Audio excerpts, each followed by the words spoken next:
दोस्तों नमो बुद्धाय जय भीम। मेरा नाम सतीश बौद्ध है। आज फिर से आपके बीच में उपस्थित हुआ हूँ। हम अपने आसपास देखें तो हम पाएंगे कि धार्मिक आस्था के नाम पर बहुत सारा अंधविश्वास और पाखंड परोसा जा रहा है। इसी संबंध में एक गंभीर चिंतन करते हैं। अभी जो चर्चा हो रही है वो एक कुंभ मेले को लेकर के चर्चा हो रही है। इसी संबंध में थोड़ी सी बातें करते हैं। मैं ये कहना चाहता हूँ कि कुंभ मेला भारत में सबसे बड़े धार्मिक आयोजनों में से एक है, जिसमें करोड़ों श्रद्धालु गंगा, यमुना और पवित्र नदियों में स्नान करने के लिए एकत्र होते हैं। इसे आध्यात्मिक और धार्मिक शुद्धिकरण का पर्व माना जाता है, जहां लोग यह विश्वास करते हैं कि गंगा में स्नान करने से उनके सारे पाप धुल जाएंगे और उन्हें मोक्ष की प्राप्ति होगी।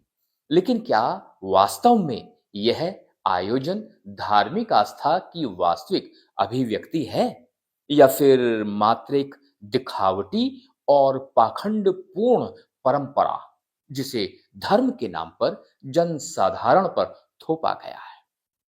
इस पर गहराई से विचार करना अति आवश्यक है। भारत जैसे देश में जहां करोड़ों लोग आज भी गरीबी, अशिक्षा, भूखमरी, बेरोजगारी, लाचारी से जूझ रहे हैं, वहां कुंभ मेले पर 7,000 करोड़ रुपए खर्च करना क्या वास्तव में तर्कसंगत लगता है? सरकार और प्रशासन हर बार इस आयोजन के लिए विशाल धनराशि आवंटित करते हैं, जबकि यही धन देश की शिक्षा, स्वास्थ्य और बुनियादी सुविधाओं को सुधारने के लिए उपयोग में लाया जा सकता है। हर कुंभ मेले में करोड़ों श्रद्धालु आते हैं, जिनसे न केवल सरकारी संसाधनों की बर्बादी होती है, बल्कि पर्यावरण और समाज पर एक गंभीर प्रभाव पड़ता है। धार्मिक आस्था के नाम पर कुंभ मेले में तरह तरह के अंधविश्वास परोसे जा रहे हैं। लोगों को यह विश्वास दिलाया जा रहा है कि गंगा में स्नान करने से उनके जीवन के सभी पाप खत्म हो जाएंगे और वो पुनर्जीवन के चक्र से मुक्त हो जाएंगे। भाई, यह धारणा वैज्ञानिक और तर्क संगत प्रतीत नहीं होती। वैसे भी वैज्ञानिक दृष्टिकोण से यह पूरी तरह गलत भी है। यदि किसी व्यक्ति ने अपने जीवन में गलत काम किए हैं, तो उन्हें सुधारने और प्रायश्चित करने का तरीका नैतिक जीवन जीना, दूसरों की मदद करना और समाज के प्रति योगदान देना होना चाहिए, न कि मात्र एक नदी में स्नान करना।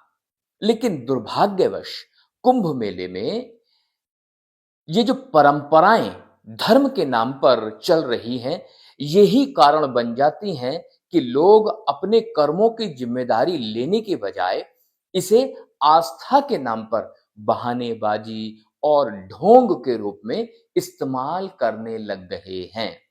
इसके अलावा कुंभ मेले में बड़ी संख्या में स्वयंभू संत, बाबा और तथा कथित धर्म गुरुओं का भी जमावड़ा लगा हुआ है, जो लोगों की भावनाओं का दोहन करने में कोई कसर नहीं छोड़ रहे हैं। इन बाबाओं और धर्म गुरुओं का असली उद्देश्य धर्म प्रचार कम और अपनी व्यक्तिगत प्रसिद्धि व संपत्ति बढ़ाना अधिक है। मेले के दौरान विशेष रूप से शाही स्नान जैसी परंपराएं आयोजित की जाती हैं, जहां साधु संतों का एक विशिष्ट दर्जा होता है और उन्हें स्नान को सबसे पहले महत्व दिया जाता है। लेकिन क्या यह वास्तव में आध्यात्म है, या फिर यह भी केवल अहंकार और दिखावे की एक और परंपरा मात्र है? कुंभ मेले का सबसे बड़ा नकारात्मक प्रभाव पर्यावरण पर पड़ता है। करोड़ों लोग जब एक साथ गंगा या अन्य नदियों में स्नान करते हैं, तो इससे जल प्रदूषण कई गुना बढ़ जाता है। स्नान के दौरान श्रद्धालु साबुन, तेल, शैम्पू और अन्य हानिकारक रसायनों का उपयोग करते हैं, जिससे जल की गुणवत्ता खराब हो जाती है। इसके अलावा लोग पूजन सामग्री, फूल, नारियल और अन्य धार्मिक वस्तुओं का गंगा में प्रवाहित करते रहते हैं, जिससे नदी में ठोस कचरे की मात्रा बढ़ जाती है। कई बार मृत शरीर या अस्थियां भी गंगा में प्रवाहित की जाती हैं, जिससे नदी में बैक्टीरिया और अन्य हानिकारक सूक्ष्म जीवियों की संख्या बढ़ जाती है। इतने बड़े पैमाने पर आयोजन के कारण प्रशासन पर भी भारी दबाव पड़ता है। मेला क्षेत्र में अस्थायी शिविर बनाए जाते हैं, लाखों टॉयलेट्स लगाए जाते हैं, सफाई के लिए हजारों कर्मचारियों की नियुक्ति की जाती है और पुलिस बल की भारी तैनाती की जाती है। लेकिन फिर भी इस भीड़ को संभालना मुश्किल हो जाता है। कई बार भगदड़ जैसी घटनाएं हो जाती हैं, जिसमें सैकड़ों लोगों की जानें चली जाती हैं। इसके अलावा सफाई व्यवस्था पूरी तरह से चरमरा जाती है और जगह-जगह गंदगी का अंबार लग जाता है।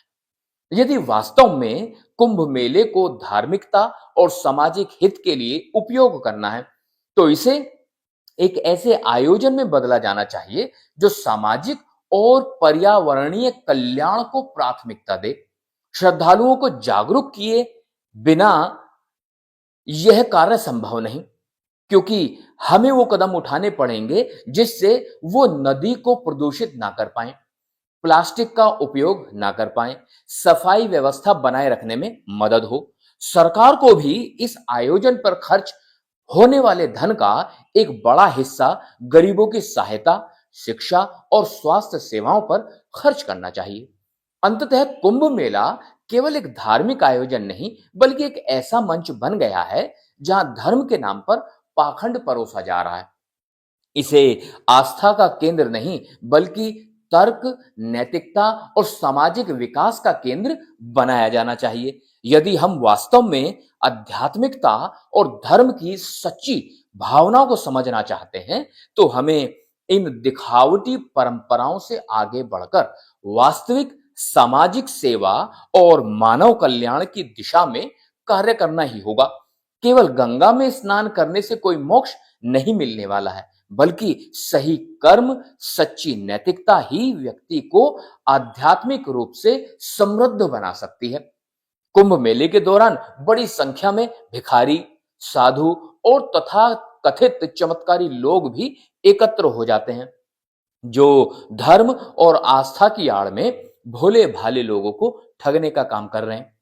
कई बाबाओं और कथित संतों के पंडालों में अवैध गतिविधियां भी हो रही हैं, जिसमें नशीले पदार्थों का सेवन, महिलाओं के साथ दुर्व्यवहार और धन उगाही जैसे कुकृत्य शामिल हैं। ये सभी चीजें कुंभ मेले की पवित्रता पर प्रश्न चिन्ह लगा रही हैं। धार्मिक आयोजनों का उद्देश्य धार्मिक और आध्यात्मिक शुद्धता, नैतिकता और समाज में सकारात्मक परिवर्तन लाना होना चाहिए। लेकिन कुंभ मेले में जैसे आयोजन जो हो रहे हैं, अभी तक केवल दिखावा हो रहा है, भीड़ तंत्र का प्रदर्शन हो रहा है, प्रदूषण को बढ़ाया जा रहा है, अंधविश्वास को बढ़ावा दिया जा रहा है, पाखंड को बढ़ावा दिया जा रहा है। तो यह धर्म के वास्तविक स्वरूप से भटक जा रहा है। धर्म का असली उद्देश्य मानव को नैतिक रूप से बेहतर बनाना है, न कि केवल बाहरी अनुष्ठानों और परंपराओं में उलझकर या उलझाकर रखना मात्र नहीं होना चाहिए। तो ऐसे में मुझे व्यक्तिगत रूप से ऐसा लगता है कि धर्म और अध्यात्म के नाम पर जो ये प्रपंच किए जा रहे हैं, जो पाखंड और अंधविश्वास को बढ़ाया जा रहा है, इस संबंध में हमें गंभीर रूप से चिंतन करना चाहिए। इन्हीं शब्दों के साथ मैं सतीश बौद्ध आप सभी से विदा लेता हूं। फिर किसी अन्य मुद्दे के साथ आपके बीच में उपस्थित रहूंगा। तब तक के लिए जय भीम, जय पेरियार।